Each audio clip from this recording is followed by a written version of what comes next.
Hello everyone, I hope that you're doing great. My name is Mufida.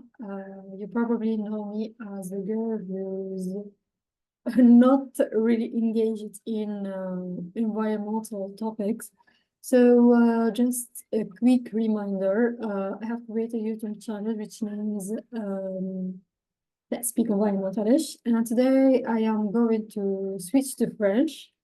Bon, je vais vous dire pourquoi, parce que je compte passer, Inch'Allah, cette année le concours de Sonatrach en tant qu'ingénieur d'environnement.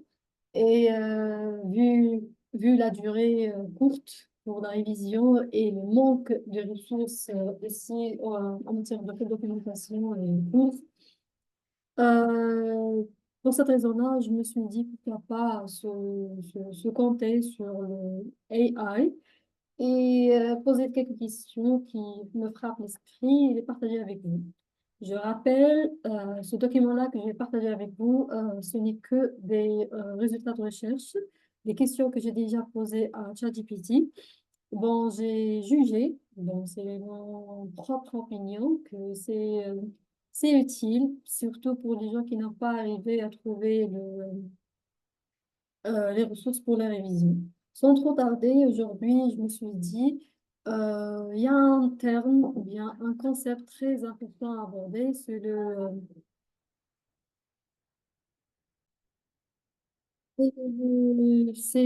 terme de la gestion de l'eau. Alors, en tant qu'ingénieur d'État en environnement, surtout qui travaille dans le domaine pétrolier, on doit faire face à un challenge très important, c'est la gestion de l'eau. Et pour comprendre cette thématique, ce concept et ces challenges, on doit cerner quelques titres, quelques concepts, quelques informations qui tombent tous dans le même domaine. Donc, je vais commencer à partager l'écran des informations que j'ai déjà, quand je l'ai déjà dit grâce à ChatGPT. Je les rassembler. Je vois qu'ils sont utiles et donc je vais vous expliquer selon ma propre compréhension et j'espère que ça va vous aider. Et vous pourrez en tirer, Yelukan, une simple information. Alors, pour bien comprendre le contenu de ce fichier, je me suis dit, euh, on doit tout d'abord commencer par la partie numéro 1. C'est quelques définitions. Alors, dans cette page, j'ai j'ai- j'ai- j'ai rassemblé, en quelque sorte, 10 termes les plus répandus, les plus utilisés dans le domaine de la gestion de l'eau. Premier terme qui m'a frappé l'esprit, c'est la gestion intégrée des ressources en eau. Autrement dit, la GIR. C'est une approche systématique et coordonnée visant à gérer les ressources en eau de manière durable en tenant compte les besoins sociaux, économiques et environnementaux. Quand on parle toujours d'un truc durable, on doit toujours jouer sur trois volets qui s'interfèrent entre eux pour créer ce qu'on appelle la gestion durable de ressources en eau. On parle des besoins sociaux, des axes économiques et aussi des challenges, bien des défis environnementaux, tout en préservant les écosystèmes aquatiques. Donc, il s'agit d'une approche systématique et coordonnée. On doit mentionner ces deux termes-là pour qu'on puisse appuyer sur l'importance et l'importance voilà, de cette gestion. Deuxième terme, c'est la gestion, pardon, c'est le cycle hydrologique. Quand on parle d'un cycle hydrologique, on trouve le mot hydro, qui vient de l'eau. C'est un processus naturel par lequel l'eau circule entre l'atmosphère, la surface terrestre et les aquifères, ce qu'on appelle différentes matrices, là où l'eau circule. Et on peut rajouter aussi les cours d'eau, que ce soit l'otique ou bien l'antique euh, qui inclut des différentes transformations de l'eau entre ces différentes matrices, qui englobent l'évaporation, la condensation, la précipitation et l'infiltration. Quand on dit l'infiltration, on doit toujours penser aux nappes phréatiques ou bien les aquifères souterrains. Alors, un troisième terme, qui est le bassin versant. C'est une région géographique. Bon, avant de commencer la définition de ce terme-là, on doit commencer toujours, quand on parle d'un truc versant, c'est une chose qui commence par des points et qui converge, ou bien qui bouge, ou bien qui circule vers un point de rencontre, d'accord? Donc, c'est une région géographique. Le bassin versant, c'est une région géographique où tous les types d'eau de surface convergent vers un point. Et ce point-là, c'est un point commun, comme un fleuve, un lac ou un océan. La gestion des bassins versants est cruciale pour contrôler la qualité et la quantité de l'eau. Quand on comprend qui est les caractéristiques, les propriétés d'un bassin versant et la dynamique de l'eau, à travers ces différents points-là, d'un point de départ vers un point de rencontre, d'un point encore commun, là où toutes les cours d'eau se convergent, on peut comprendre et savoir comment mieux gérer les ressources en eau en matière de qualité et de quantité aussi. Le quatrième point à aborder, c'est l'eau potable. Alors, qu'est-ce qu'une eau potable? C'est une eau distillée à la consommation humaine, uniquement humaine. Bon, d'autres espèces bien sûr, mais c'est celui qui règne, c'est l'être humain. Il répond à des normes, des exigences et des lois de qualité spécifiques pour garantir qu'il est exempt, dépourvu et ne contient pas des contaminants chimiques, biologiques ou bien physiques dangereux. Le traitement des eaux usées, c'est un ensemble des procédés, des opérations et des étapes, voire phases physiques, chimiques et biologiques, utilisées pour éliminer les polluants et contaminants des eaux usées, avant de les rejeter dans l'environnement ou les réutiliser. Donc, ici, on doit arrêter sur un point très important. Quand il s'agit de traitement des eaux usées, on a deux types d'eau. Si on utilise des méthodes les plus avancées, on va les avoir après. Dans ce cas-là, on peut parler de la réutilisation directe de l'eau vers des fins potables, hein, pour la consommation humaine. Et parfois, le traitement des eaux usées, il vise seulement à diminuer et de redresser, comment dirais-je, la concentration des polluants, que ce soit physique, chimique ou biologique, dans cette eau-là pour la rejeter de l'environnement. Du coup, ici, on doit faire face à des normes et des échelles qu'on doit les respecter avant de rejeter l'eau. Donc, il faut les analyser et de savoir est-ce que cette eau-là qu'on doit rejeter de l'environnement répond aux exigences ou non. Le sixième terme, c'est les eaux souterraines.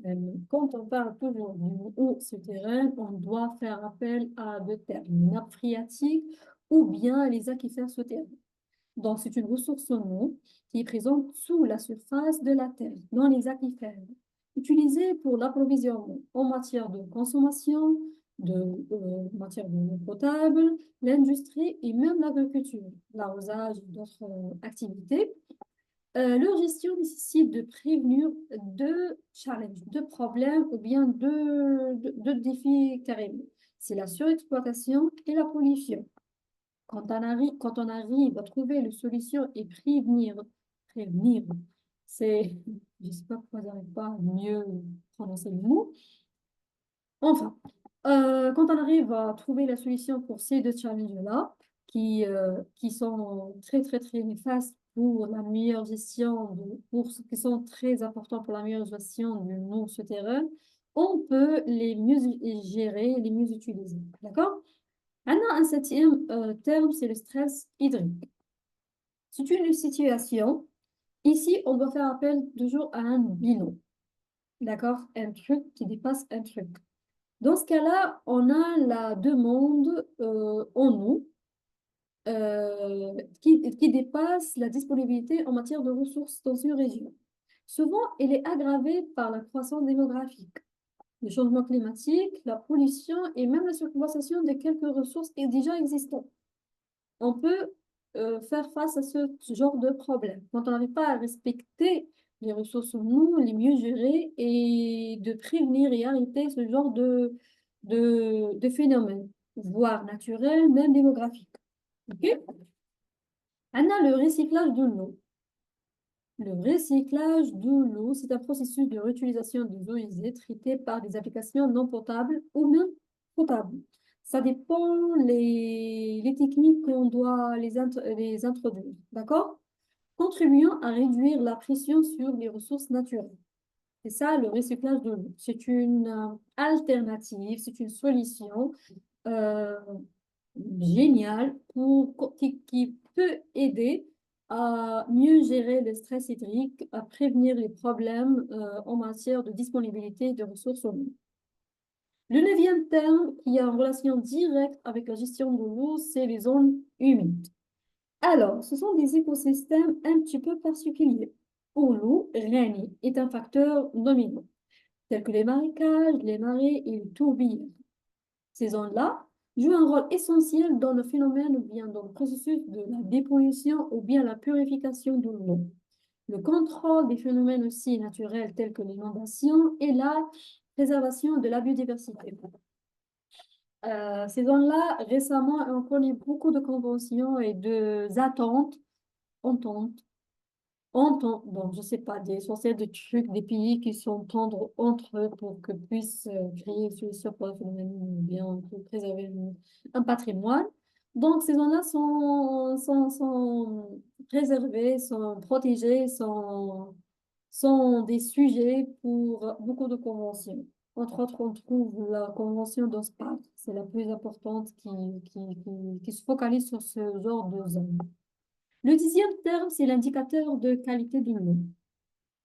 On ne peut pas parler de la gestion de l'eau et de la qualité de l'eau sans avoir abordé le terme de l'indicateur. Un indicateur, c'est un paramètre utilisé pour évaluer l'état de l'eau, tel que pH, turbidité, la teneur en oxygène dissous, la concentration en nitrate ou phosphore, et la présence des métaux lourds ou même des organismes pathogènes. Donc, un indicateur, c'est un paramètre physique, chimique, même biologique, qui nous aide à évaluer l'état de santé ou bien l'état de l'eau. D'accord? Alors, jusqu'ici, on arrive à la fin de la première partie, qui est la partie dédiée pour évoquer quelques termes les plus utilisés quand on évoque le domaine de la gestion de l'eau. On passe maintenant à la deuxième partie.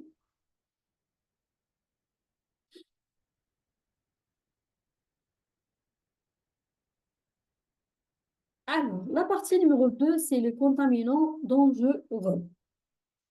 Donc, parfois, les ressources en eau doivent faire face à des contraintes liées à la présence des contaminants dangereux.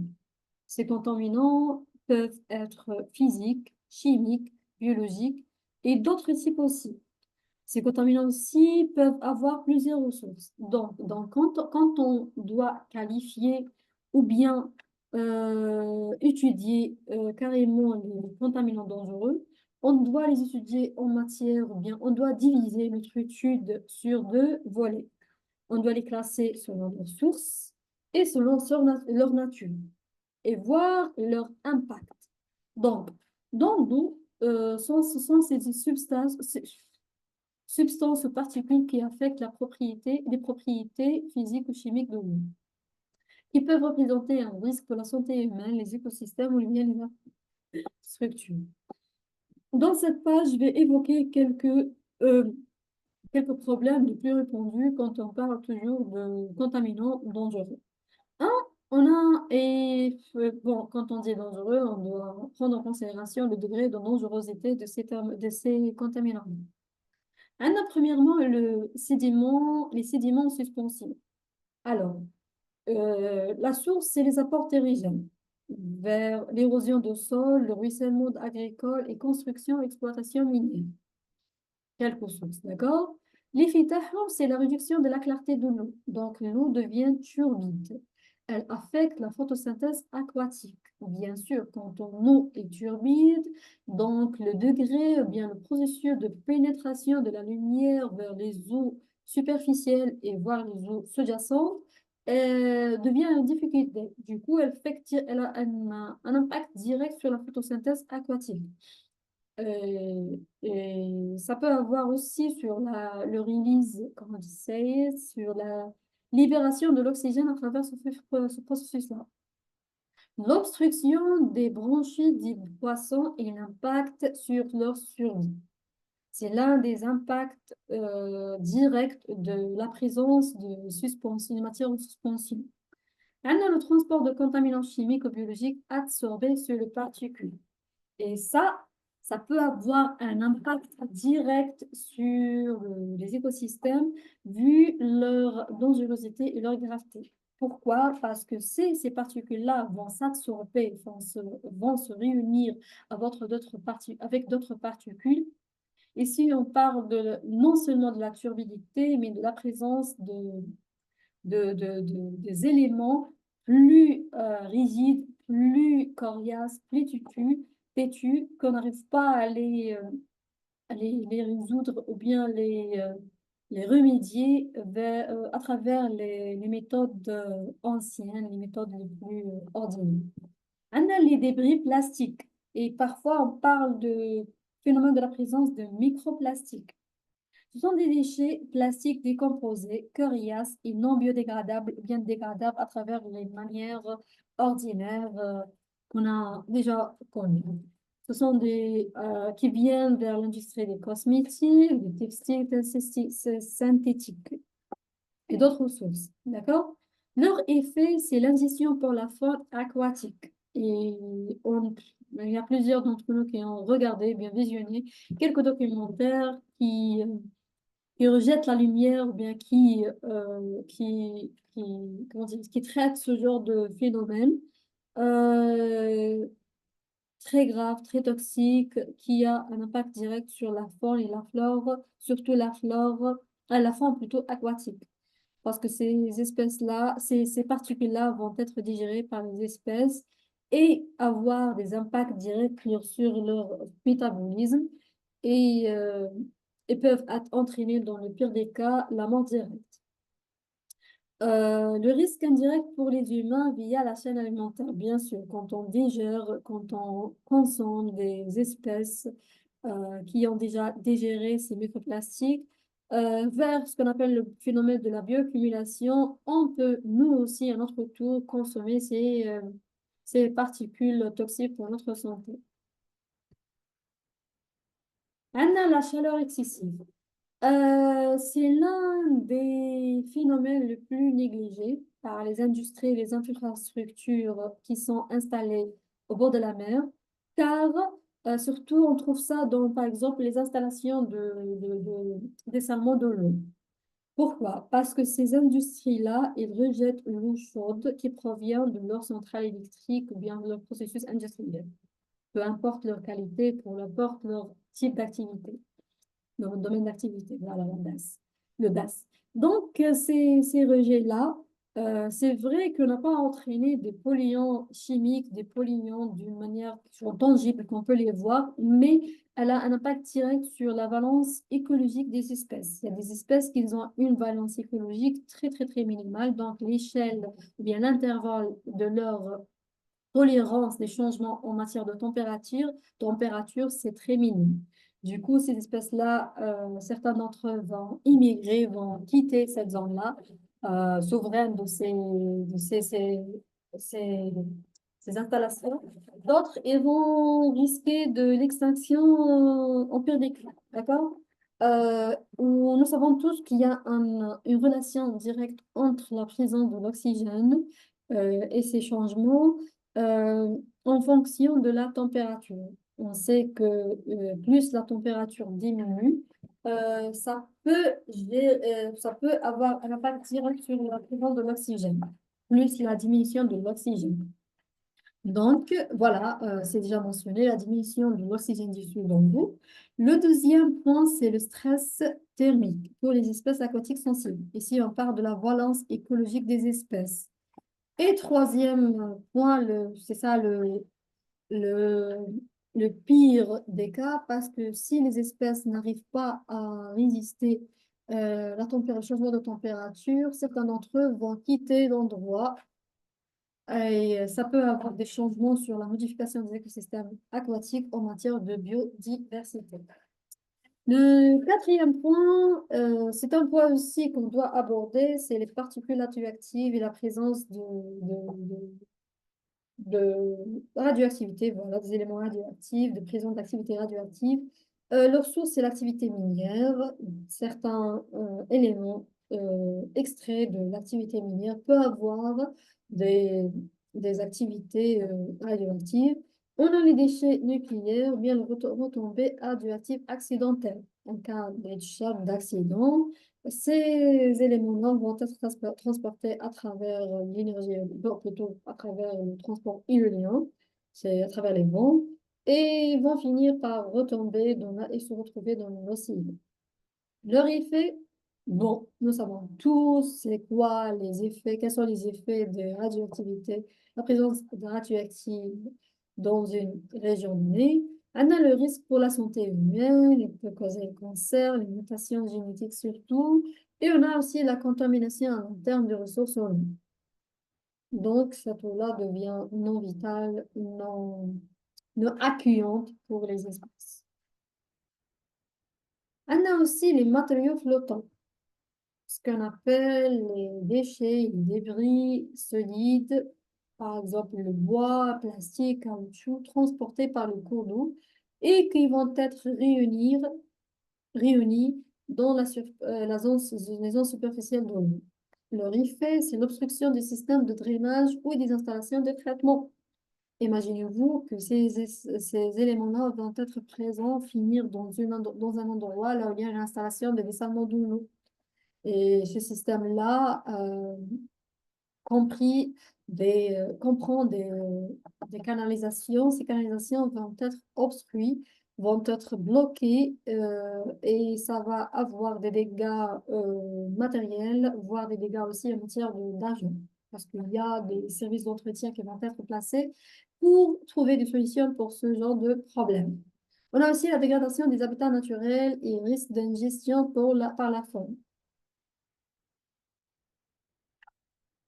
Alors, on a le sixième point, les métaux lourds se forment particulières. Et quand on dit, les recherches récentes ont prouvé que les métaux lourds se forment particulières peuvent avoir des impacts néfastes sur la santé, que ce soit humaine ou bien sur les écosystèmes aquatiques surtout,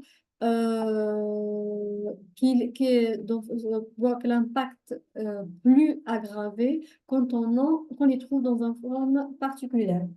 Parce que qui dit particulière, elles vont être absorbées et réunies avec d'autres composés, notamment les matières en suspension, ce qui leur rend coriaces, têtus pour les traitements ordinaires qu'on a déjà reconnus. La source d'armes, c'est l'activité industrielle, ruissellement urbain et érosion naturelle des minerais.